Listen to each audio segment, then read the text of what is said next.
it's so you can stay in a position that is paying your bills and you need to be there. So, because that's the reality, but you don't lose all of your sense of self because their MO is really just bottom line. You don't have to believe that all, in all of that. And then you can stand in your own sense of self and know that this, what I'm doing is valuable, even if they don't think so, or they don't want to pay me more. I can either leave or I can make it work and have, come into work and be happy and not, um, not feeling miserable because I took that whole thing on as truth for me. It's not.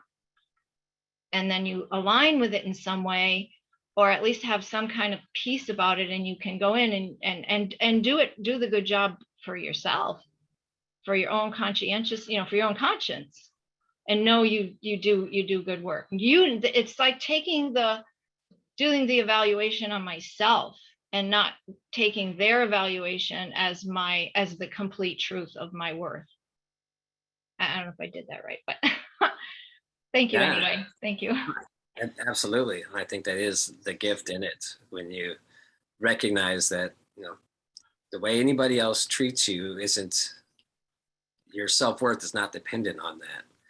And then, yeah, that knowing that you have yourself, like when you know that you're coming from that deeper place, one, I've seemed to find greater strength and inspiration when challenges arrive. And then also when, I make mistakes, are always going to happen, even when we're, deeply tuned in and intentional, we still might make mistakes. But when we're coming from that place, that it doesn't wear us down as much. We, know that, we did our best. We came from that place of knowing, and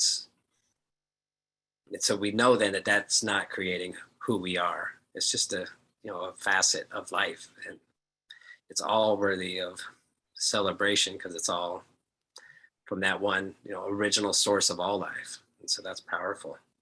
Yeah, and it affects your own self-respect. Hmm. So the respect comes from yourself to yourself, Absolutely. as opposed to, Mhm. yeah, And Cassie has, a really great point in the chat as well, yeah, that, yeah, we extend it to everybody that we're with, and, especially our coworkers, that, because we recognize that in one another.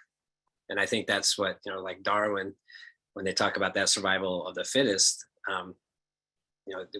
we've translated it to mean like rugged individualism, that I can outcompete everybody, and that means I'll survive. I don't care about everybody else, but I'll survive because I'm the fittest. But from another, I think, well, as Carolyn was talking about with Greg Braden. Greg Braden talks about it. Well, it's survival of the fittest species, and in order for the human species to be the fittest, it requires cooperation.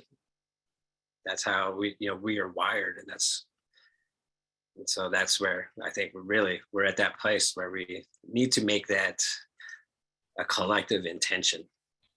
We are seeing what happens with division and competition, and using force to get our ways.